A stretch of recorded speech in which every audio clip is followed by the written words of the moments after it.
Warm welcome to all our viewers. Today, on the occasion of World Population Day, we have a special guest, Mr. Yogesh Pawar. He is a journalist, a teacher, a social worker, and has been a counselor at Family Planning Association of India. Warm welcome, sir. Can you brief us about the Family Planning Association of India? The Family Planning Association of India is one of India's oldest and largest voluntary organizations.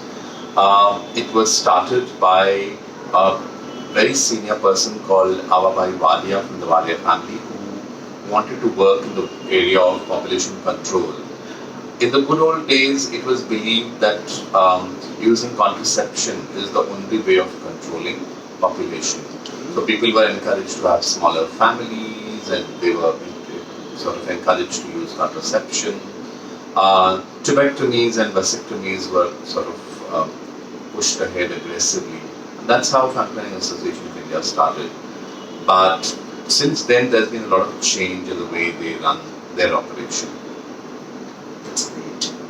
How effective have the Indian government's family planning programs been in bringing down the fertility rate? Well, to begin with, like I said, it took a long time for the government to get this right. Both people who were working in this sector and the government. The whole idea was first to bring down population numbers come what may. So, in that sense, one looked at only addressing what was the, what do you say, a curative problem. But there was no preventive, promotive approach to it. It is only when much later when Mrs. Indira Gandhi took over and she gave us that slogan saying development is the best contraceptive. So it was around then that the feeling came that if you brought Bijli Sadak Pani to everybody, then people would perhaps think of not having so many children. If you brought the idea of security, that all the children that are born to them will live to be 18 and more and will take care of them when they grow up. So the whole idea of having so many children was at least some of them will die and some of them will whoever survives will take care of me. So which is why people were having more and more children. As healthcare improved and the mortality rate, infant mortality rate began, the figures started improving. That is when you see that a decline in population actually began. And this is the most sustained decline. If you catch hold of people and you force them to undergo vasectomy or tuberculosis, that could also be, but then that is not a humane way of doing it, and I don't think it's sustainable because it will give you one little peak in terms of what you've achieved in population control, but that peak will immediately come down also. So you have to look at that aspect. Would you suggest any specific strategy followed elsewhere in the world, like China? I would not really bring in the Chinese template. The Chinese template is problematic on many levels because it is doing exactly what I said before. It is a very coercive, it kind of punishes individuals for having children. It sort of wants to censor them, and then that brings its own attendant problems. The moment you say that China for the longest time possible had for several decades a policy that you will have only one child, and the one child policy meant that everybody decided they wanted their family line to be furthered, which is why they wanted a son. So female infanticide and feticide became like a very big. So I'm just saying that you have to be able to solve a problem without creating more in the process of solving one. So this is actually a problem with the Chinese model, and I don't think that is very effective. Also, let's say that what worked for the US, what worked for Sweden, what worked for Norway, what worked for the UK cannot necessarily work in other countries. One size cannot fit all. You will have to find, depending on their context, their space, their socio-cultural milieu, you will have to find ways of addressing this problem. While population matters, the way we use the Earth's resources also matters. What ideas or initiatives do you see as most promising in addressing the problems associated with rapid population growth and climate change? Well, I completely respect scientists who bring up continuously warnings about what we are doing to our planet in the name of development. and contributing to climate change and global warming. So it is well taken. But I have a problem in the whole proposition of how, first, the Western countries colonized many countries in Asia and Africa and all these places, and they plundered them. They created surplus economies. They went far ahead of us. And now, today, as we try to play catch and sometimes go beyond them, they begin to feel insecure and they start raising these bogeys. It is true that we have to look at sustainable ways of developing without harming the environment.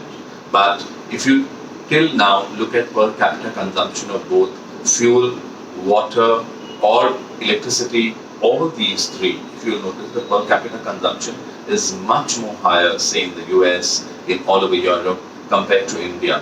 When you buy a liter of petrol and you put it in a two-wheeler, you try to work the two-wheeler till it gives you the last drop out of that vehicle, which is not the case there. So you will have to look at those aspects as well in terms of how this inequality works. How does improving the status of women affect population growth? Well, it is the biggest way to this is the key to solving this problem. The moment you teach women to look at themselves and sort of have agency over their bodies, over their sexuality, over their reproductive cycles, then they will learn to, sort of decide when they want to have a baby. Now, very often, because of our socio-cultural norms, it is the man, the larger family, the ecosystem, which is going on telling her, reinforcing with her time and again that you have to become a mother, you have to give us an heir to the family, you have to do this, you have to do that. So very often it may not be a very participative decision-making process that she's part of, and whereas she's going to pay the biggest cost for this. Which is comparable. So in the sense, 9 months of pregnancy, she's going to almost endanger her life, giving birth to a child, and then she has to raise the baby till it becomes, it can move around on its own, take care of itself. Till then, largely it becomes a woman's responsibility.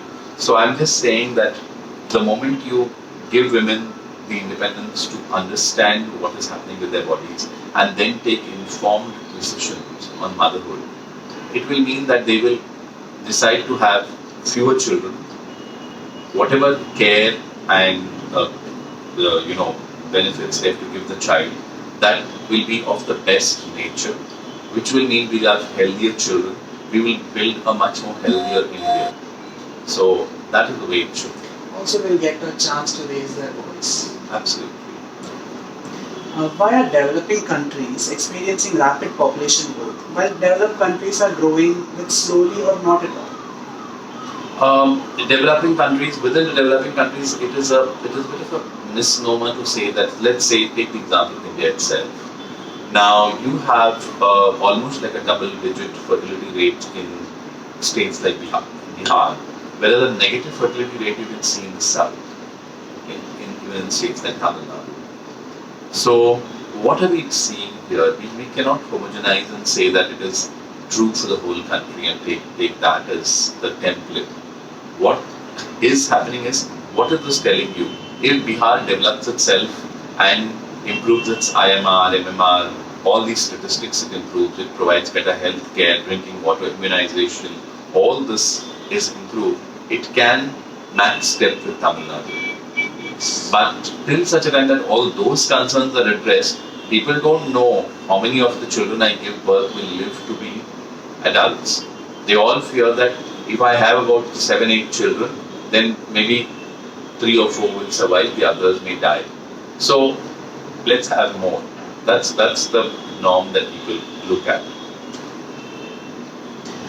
What is the most effective family planning policy? The most effective family planning policy is the one in which the woman is consulted. The most effective. The woman whose body is going to be used to produce that child is consulted. That's the best. It was indeed an amazing session, sir. Looking forward for more association. Thank you. Thank you.